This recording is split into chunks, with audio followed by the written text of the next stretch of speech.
back for another Halo Flashpoint hobby painting video.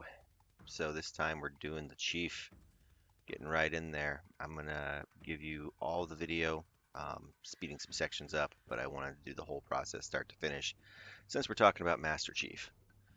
So I start off with airbrushing a black prime, and then I'm coming in with a white prime for the plasma sword and to give him a slight zenithal. Switch over to Pro Acryl Dark Camo Green and a 1-to-1 with my airbrush medium. I want to keep this color on the opposite side of the plasma blade as much as I can. I really want to try to force the object source lighting from the plasma sword. So we're going to keep that dark green over on his left side.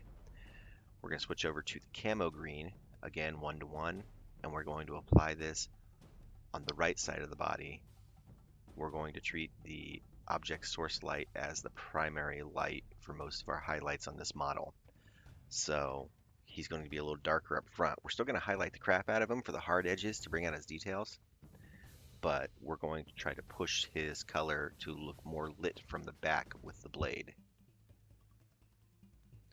Now, if you don't have an airbrush, you can achieve most of these effects with a dry brush and a regular paintbrush. It just takes a little more time. So as is my standard at this point, I'm going to douse the entire model in Army Painter Military Shader. I'm going to do a healthy dose of water into this to thin it down. I don't want to change his saturation extensively, but I do want to get into the recesses, and it is going to filter and kind of blend our shades together a little bit. This is something that, this being my 5th model for Flashpoint, that I kind of picked up on working through it. You kind of, you paint your first model and you're trying to figure it out, and you keep working through and you kind of start to figure out the method and the process that works, especially when you're painting large armies, which is typically what I'm doing. So working on these individual models has been a little slower process, but it's really allowed me now, by the time that we've started Chief here, to kind of get my process down. And I think he turns out, obviously, I think he turns out being the best model I've painted for the line. He certainly gets a little more effort than the rest of the Spartans have so far. I also think I finally found the camera angle that works for me.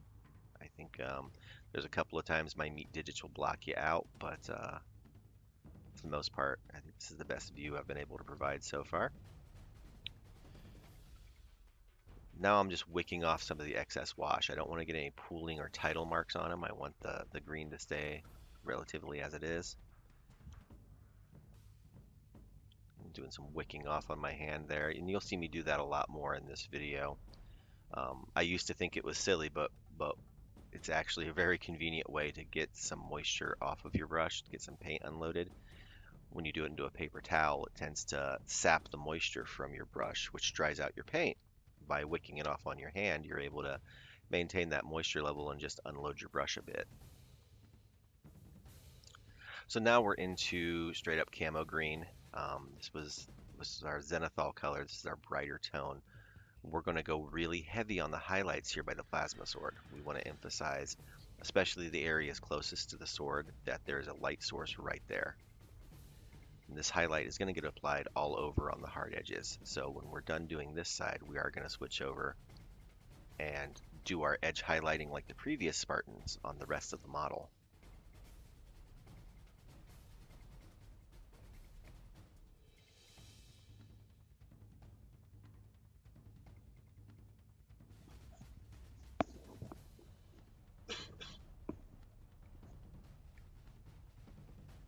Excuse me, I had a bit of a cough there.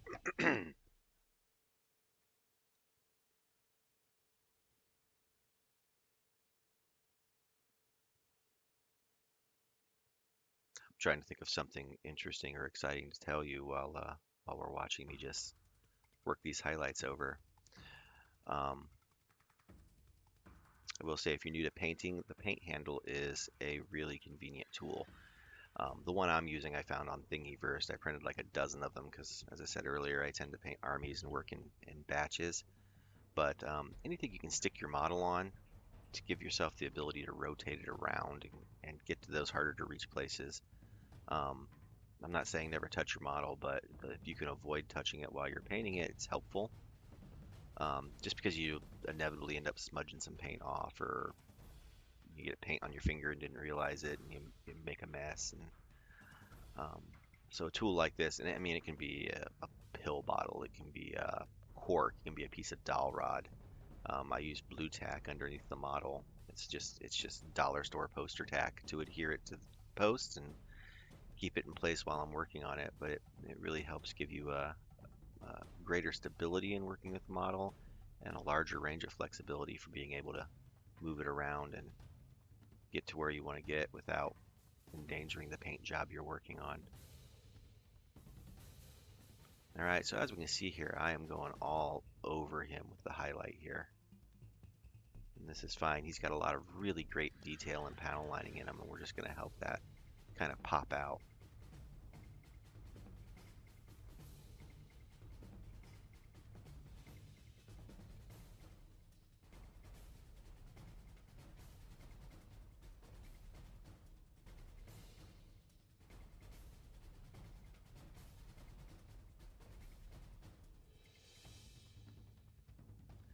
All right, so our initial highlight done.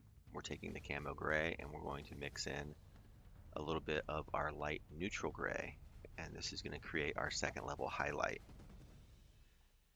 As we have in previous videos, we're going to apply this inside our highlight, but the big difference we're going to see here is since we're working with this object light off of the side of him, we're going to be much more generous with this second level highlight in the areas closest to the plasma blade. Why we're going to do that is later on when we come in to create the glow effect on the model. Having that lighter color to bring that glow over is really going to help it pop. So any of these hard edges that we pick out now, it's going to be easier to get a more intense light bounce off of that section of the model. We're also going to go through and do our edge highlights as we normally would. Trying to keep our paint thin and a fine point on the brush to keep it inside the initial highlights that we already did. No point in covering up that nice work we already did. We just want to accentuate it now.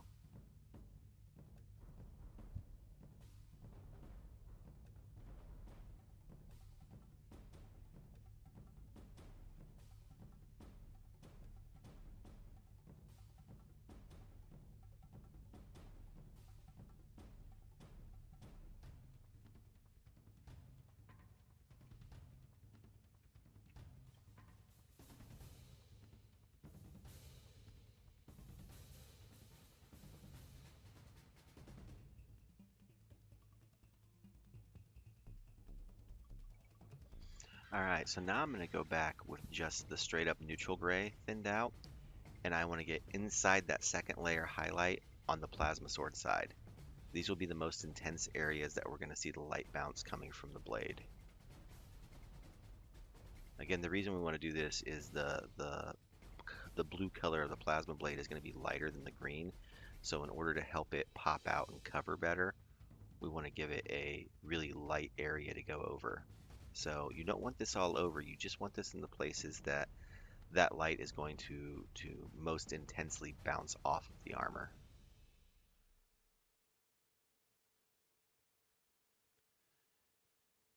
I'm going to speak confidently about what I did. I mean, it's as much guesswork and finger quoting art as it is, scientifically understanding how light works.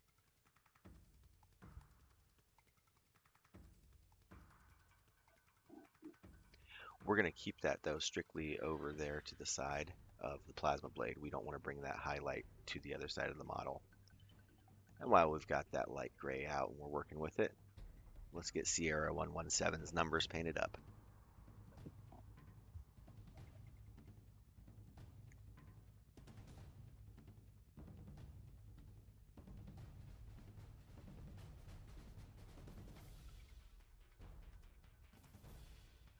So this is a deviation from my previous models. On the previous Spartans, I did the bodysuit in black.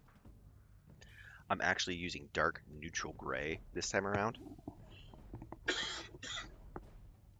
The reason for that choice is because I want to be able to come back in and hit this with an Army Painter dark tone wash.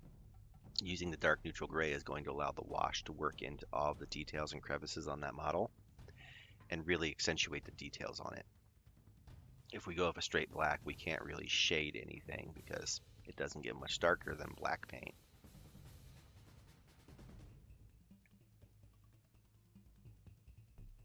And this is our base tone, so we're going to do it even around the blade, even though we're going to come back and hit that with some heavy highlights later on.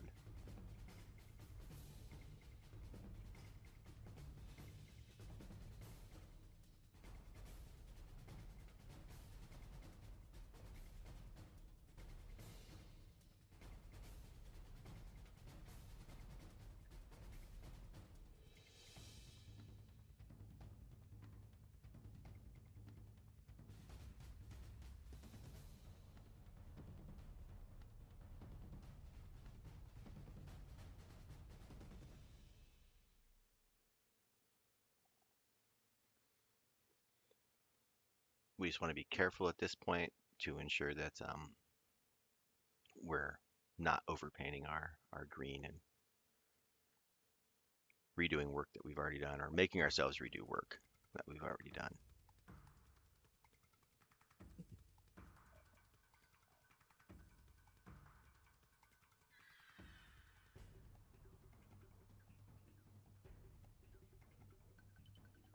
Get the master cheeks covered up there.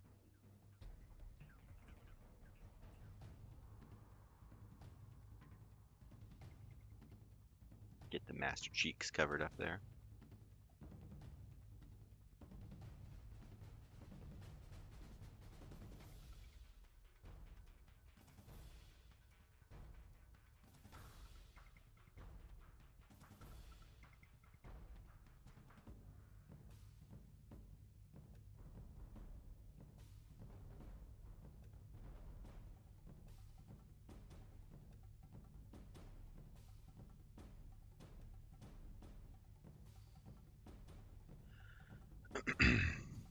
Excuse me.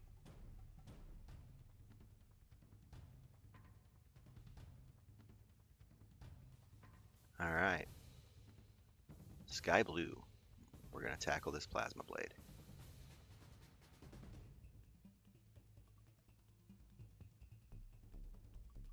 For previous Spartans, we just had black guns, so it was a lot easier to go in there and just coat it. But this weapon is big and blue and glowy and pretty visually striking once you get it painted up.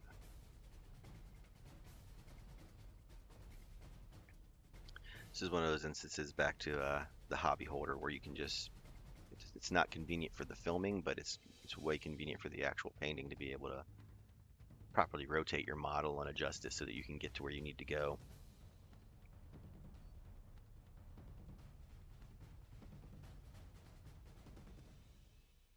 It's always better to move your model and keep your brush in the place that's comfortable for your hand than it is to try to work your brush into a spot you just can't make your hand go to.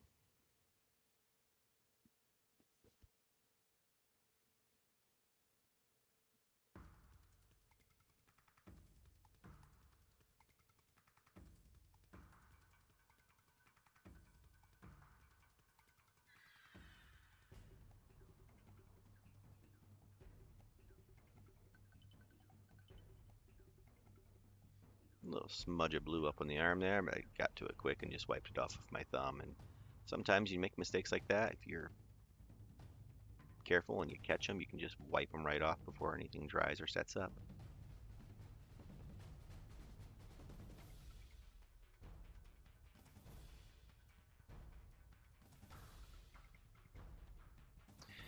With something like the sword here, you want to, I mean, it's a big flat surface, so you just want to make sure that you have paint thinned out a little and you're just applying a nice even coat so that you end up with a smooth object. It's easy to let your paint be a little thick and just glob it on there and push it around, but then it'll dry and it'll look chunky or wavy or it's one of the reasons I tend to use Pro Acryls is they come out of the bottle so thin that you don't have to do as much thinning. but they're so pigmentation is so rich on them that when you do thin, they still hold their coverage really well. And that's, you know, it's just a personal preference. Um, the new Army Painter line of paints covers really well, but they come out of the bottle very thick, but you can thin them to death. So it's just a matter of user preference.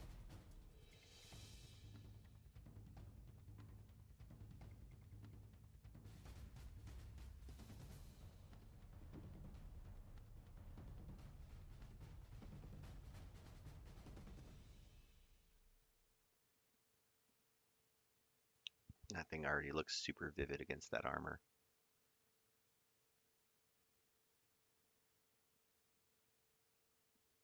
Which is exactly what we want. So it's also the reason for going with the white base coat under it. It's not a huge difference, but I mean, if your base coat is white, the paint goes on a little brighter. So I'm taking light sky blue now, super thin down. Good point on my brush. I'm using my #1 brush here, and we're just going to apply these squiggly lines and create this suggestion of like electricity arcing down the blade. Sometimes you hear people talk about brush control, and this is, like, in my opinion, this is about your brush control at this point. You want to make sure that you're not getting too close or too hard in on the model, and that you're working with very thin paints and a very delicate touch. It's okay if, as you're making your line, part of it doesn't touch the model, and you can go back and tap it in. And you just want to work slowly and delicately here, and get your lines applied.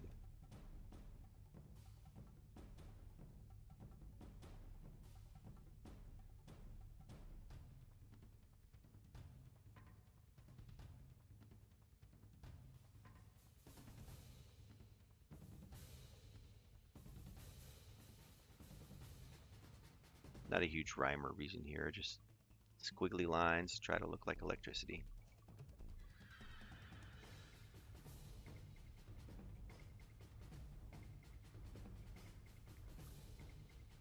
Kind of just let the model or your hand or get really distracted and look away.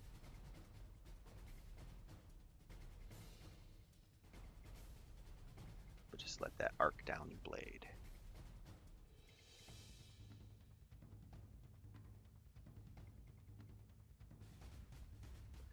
So after that's done, any area where I had a little bolt that looked like it was rolling over the edge, I'm just kind of going over and kissing the edge of the model there, just to make it look like it went somewhere. You don't have to worry about trying to connect all your lines on both sides of the model.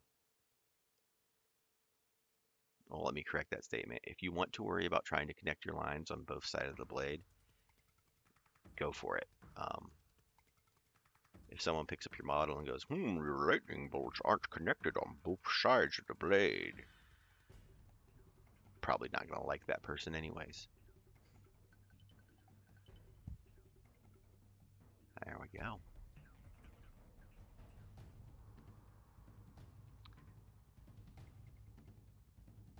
So while we're working in the blue, I'm going to go back to the sky blue, and I want to come into our highlights here and just start to apply some of that blue onto the model as a cast light. Now, one of the keys here is I'm working extremely thin. This is a glaze. You can kind of see how it's separated back there on the wet palette. This paint is like the consistency of milk. It's really, really thin, and it can get away from you and get runny on you. It acts almost like a wash. You can see it kind of did that there on the chest piece a little bit. The reason we're going to work so thin is we don't want that blue to so intensely overpower the paint that's under it. And you can see that the hue of that blue is different than what you see on the blade, and that's because we thinned it down so much that it's filtering over the highlight color we placed down. So with that in place, I'm going to switch over to the Army Painter Dark Tone Wash, and we're doing just a very targeted wash with this. We're only hitting the gray areas that we did for the undersuit. And as you can see, as it goes on, it's really popping out some of those suit panel lines and details that the model has. I am working in a slightly thinned wash, not nearly as much as the military shader earlier, but there's a little dollop of water in there just to thin this out. Our concern isn't so much shifting the tint of what we're doing here, but getting it to slip into the recesses and just accent those lines and details on the model for us.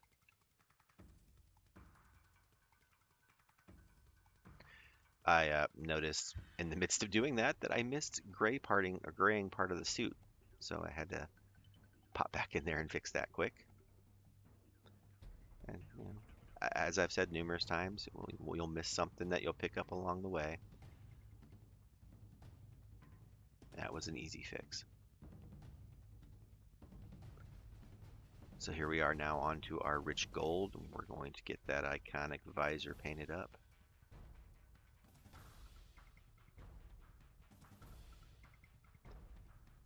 This is the only metallic I use on the model. I really like the way that it offsets against the matte of everything else. Really makes that visor a focal point. You can see I had a little bit of bleed over, and I go back with dark gray because it's so close to the visor. I can go back in with dark gray and cover that little dollop of paint up. You probably could have done it with a dark green as well, but I wanted to. I used the dark gray and it blends right in because it's so close to that lip of the visor. Now here I mixed a little bit of our sky blue with the gold to create a highlight color on the plasma sword side. And then I'm going to go and use light neutral gray and a little bit of the gold to create the highlight on our standard lighting side.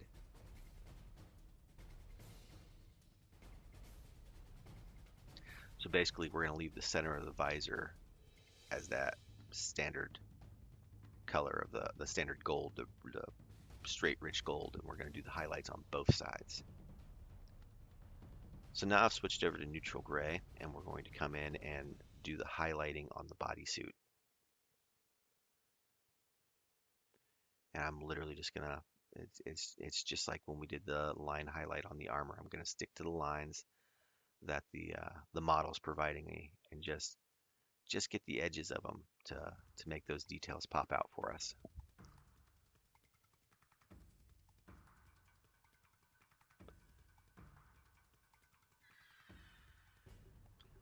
Just like with the armor though, over here on the plasma sword side of the body, we want to make sure that we're a little more generous with those highlights, because that's going to give something for our blue light to play off of.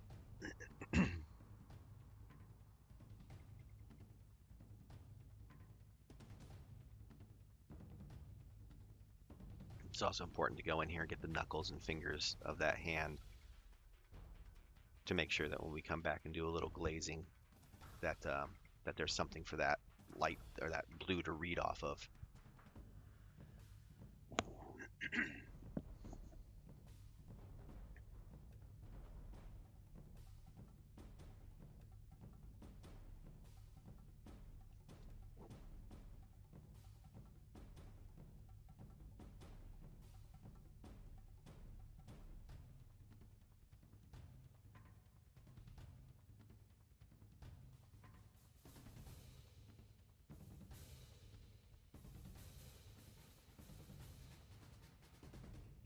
So we're back to that blue glaze.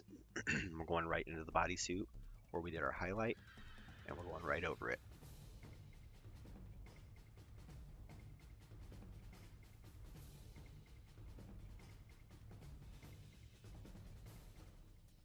We're kind of in the midst of, I guess, what you call the ugly phase right now. We're really working to get the process. We're trusting that this process is going to work. A little bit of a thicker bit of sky blue to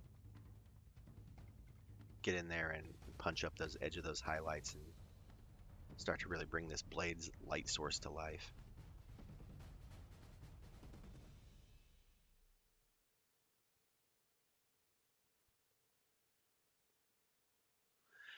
with glazing, it's still something that I work with. You're trying to find your consistency, and the only way that you get anywhere with it is practice.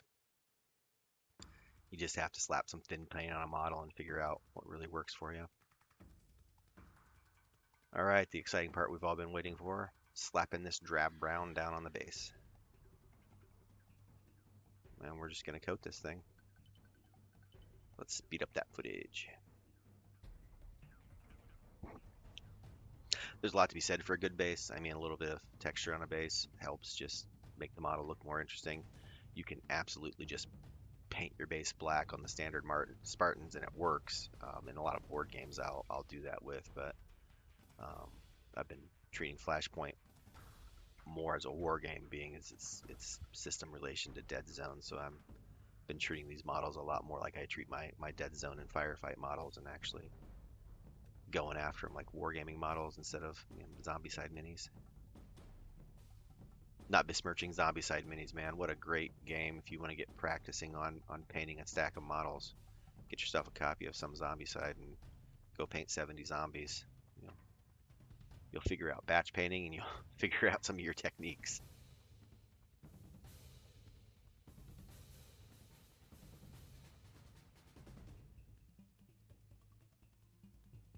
All right, he's standing on dirt.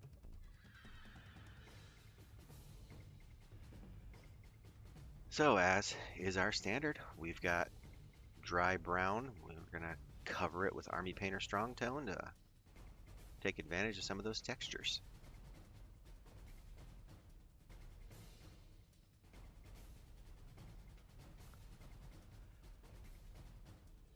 You got that down, and this is where you go grab your Diet Coke break or your smoke break or whatever break you young people take these days. We're gonna let that wash dry up. Through the magic of editing, that wash is dry, and we're back with a dry brush on it. We're just going to go in here and take advantage of those edges and textures just to make it look a little more three-dimensional, and of course, work it up the legs to ground them into our base.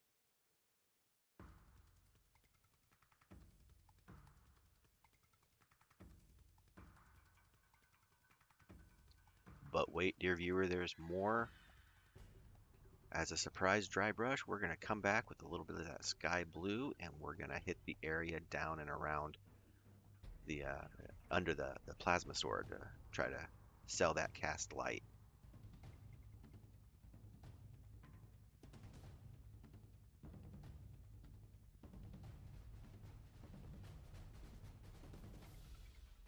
All right, so here's where things get interesting. I'm busting out the airbrush. I'm using Army Painter Warpaint Air Fluorescent Blue, and I've got my compressor dialed down to around 15 psi, and I'm just going in here with really small bursts. I want to get that blue on there in several light layers. This is acting pretty much like a glaze would, so if you were doing this with a brush, you would just be applying numerous light, thin layers of paint over the model until you got it toned the way that you wanted it. It's a really similar process. It just takes a lot longer with a brush, whereas the airbrush allows me to do this in a matter of minutes. So I'm going to saturate that side of the body. I'm going to reload because I needed a little more paint. But you want to make sure that you're doing this in very short, light pulses. It's a lot about your trigger control with this. It's going to be very easy to flood your model and really set your paint job back if you overdo it in one burst. You see on the back of the calf there, I had a little bit of a heavy burst, but it wasn't too bad. So there we go. Got his body almost done.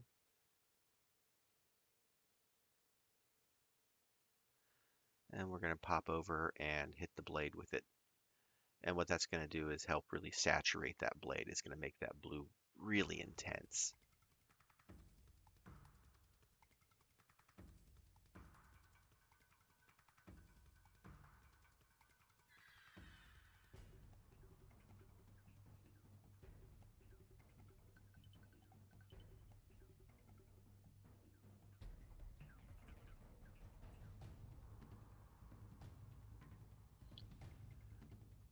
So I come back with the airbrush, and again, this is something you can do with your brush, but I'm taking dark tone into the airbrush, and I'm going to spray it on the model in the areas opposite that plasma sword. What I want to do is really filter down the sides of the model that aren't in either direct light from where we're treating our light sources coming from, or from the blade.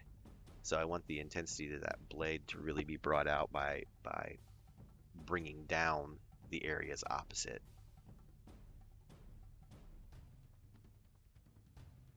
Again, same method here. You can see it's just quick short trigger burst to get a puff of that wash to come out.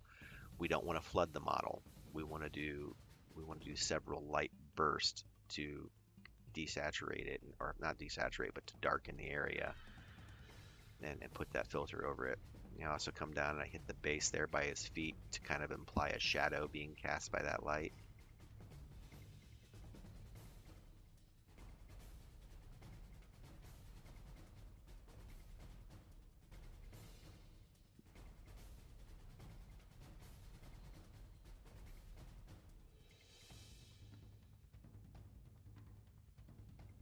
Alright, so I come back here of my thinned out light sky blue and my number one brush again.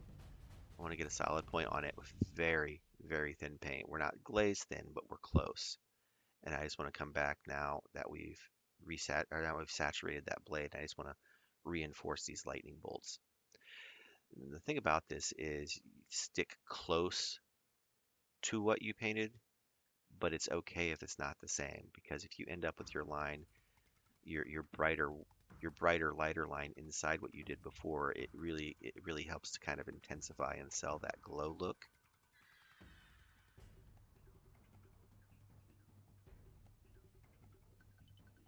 And it doesn't matter if you cover every line. Again, you can have some splits and some hiccups. It's just going to make that arc of energy look like it's arcing, that it's got ebbs and flows and it's kind of pulsing.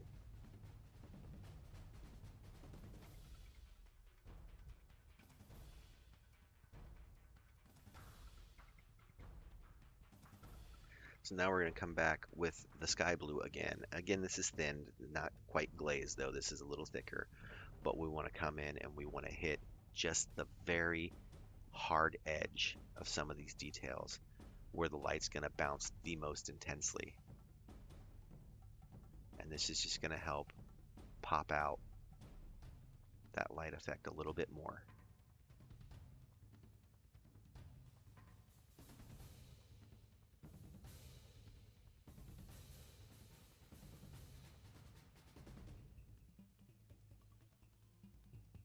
I was feeling really good about the model at this point.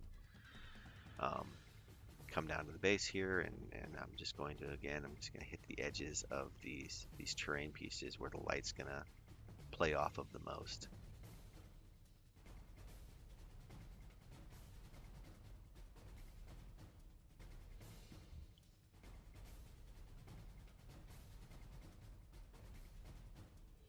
Hey, this is a happy time.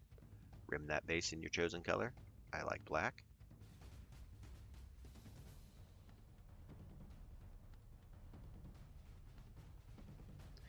With this model, I think it was really important to put in this extra effort. A, because it's such an iconic character, but even for the game, it's he's the only legendary character that we have so far. So this is your hero model. This is your dude. So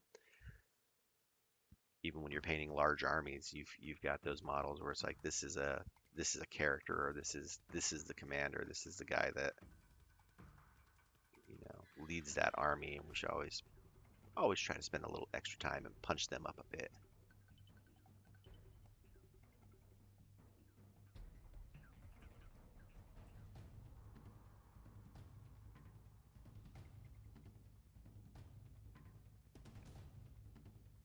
All right. So I switched things up a little bit. I'm using Scorched Earth, which I've used on all of my previous models. That's the dark brown tuft here, but I'm also using Mountain Tufts, which is the lighter tannish one. Um, I wanted Chief to be a little more unique. My super glue is trying to go everywhere, which it makes this Tuft kind of a nightmare.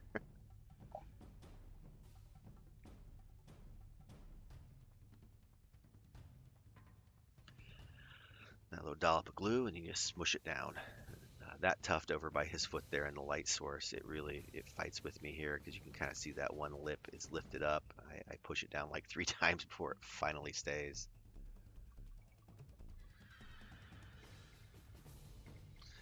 So since I put that right in the light source, I'm going to take it off camera so you can't see what I do. Actually, what happened here was I was pushing it down and kind of lost track of the camera because I was getting frustrated with it. But you can see here I'm getting a dry brush onto the tuft. But in the course of all of this, what happened was the little piece of foam that my super glue sits on, I had sat my hand in it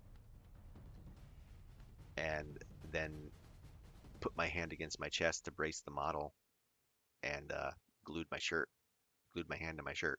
So I had to detach myself there.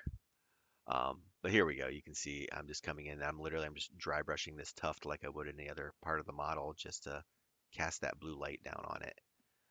And it's not going to get in and on everything, so you're still going to be able to see the color of the tuft and read it through the light, but it's going to help us create that illusion of light coming off of that blade. And here he is. That's the finished Master Chief. I know this was a long one, so if you stuck through it, thanks. I hope you enjoyed it. I hope you found it useful. Please give it a like and share it with others who you think might appreciate it. And there's plenty more models to paint, so I'll be back again here in the future. Thanks for watching.